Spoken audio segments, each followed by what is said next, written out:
bordered on its southern side by the vineyards of the Beaune and the Côte de Beaune appellation, the Savigny-lès-Beaune vineyards spread out at the mouth of the Rhône Valley. The Rhône is a small river, you can see here, that cuts deeply into the Haute-Côte plateau. This is the part of the Côte de Beaune where the vineyard is the widest, with its more than 3 kilometers from west to east.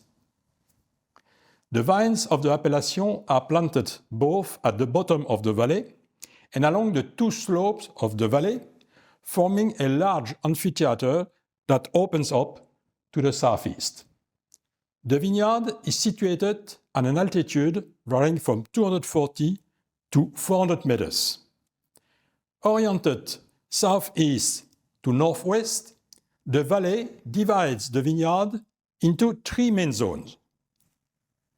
At the nature of the soil, the altitudes, the exposures, and the microclimatic conditions are somewhat different from one another, it is easy to understand that the wines from these areas have their own personality.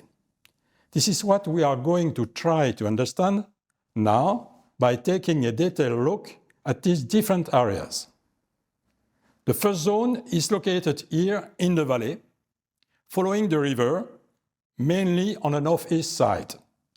It is the central part located at the outlet of the valley, where the valley meets the plain. The vineyard here is concentrated on the flattest part of the zone at an altitude of about 240-250 meters. It gradually broadens as it progresses eastwards and covers the wide alluvial cone formed by erosion during the periglacial period. The soils are made up of alluvial deposits composed of limestone pebbles, sand, silt, and clay, which were brought in by erosion about 30,000 years ago. This is the area, for example, where the climats au Grand Liard, aux Fourches, les Pimentiers, and les Petits Picotins can be found. The wines produced here are mainly classified as Savigny-lès-Beaune village and are predominantly red. They are soft and fruity and can be enjoyed when young, about 4 to 5 years. The second zone is located on the northern side of the valley at the foot of the forest. It is located on the left bank of the Rhône River and covers the slope at the foot of the plateau. This one is made up of limestone from the Kimmeridgian age. At the top of the hillside, there is a primary limestone level resting on marl, both of which date from the Upper Jurassic epoch, Oxfordian. At the bottom of the hillside, slightly older limestone from the Middle Jurassic form a small rise above the alluvium deposit by post-glacial erosion. If we examine this area a little more carefully, we can see that it can be divided into three distinct parts.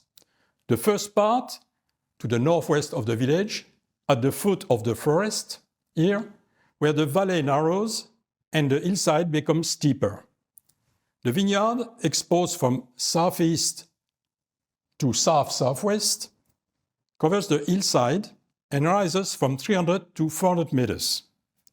The presence of the valley and the Combe de Bourgogne, here, explain the cool condition of this area.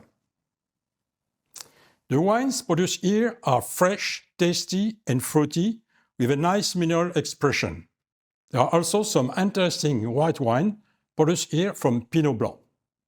Wines produced from the climat les Goudelettes and also les Gollardes are well appreciated.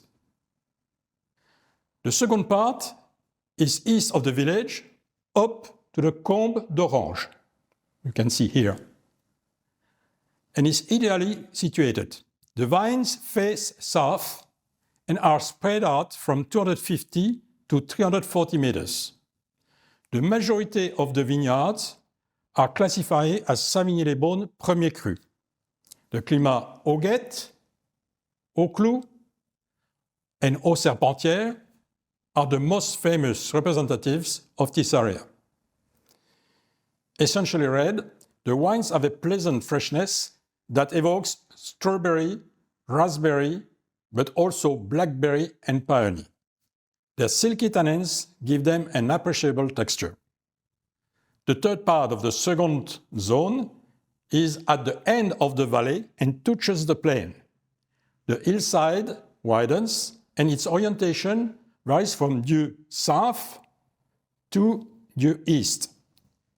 At the end of the Combe d'Orange, here, the soils are made of colluvions and are lighter and more gravelly and sandy. That's why we cannot find here any Savigny-lès-Beaune Premier Cru.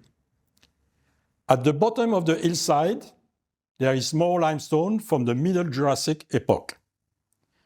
The wines from this zone typically display great finesse and particularly aromatic and have a beautiful structure, such as the wines from les climats les Lavières or les Talmettes.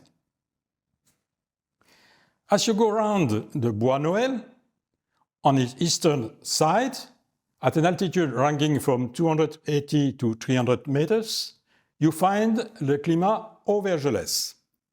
The same geological conditions can be found here as those on the hill of Corton, where white marl dominates the slope. The white wines are rich with floral and dry fruit aromas, underlined by a few notes of cinnamon. The red wines have aromas of ripe fruit and light tobacco and are full-bodied. Their aging potential is substantial. And finally, there is the third zone, which backs onto le Mont Batois on its eastern and southeastern slopes. It is located on the right bank of the river. Because of its location, the orientation of the vines here is different from what we've seen so far.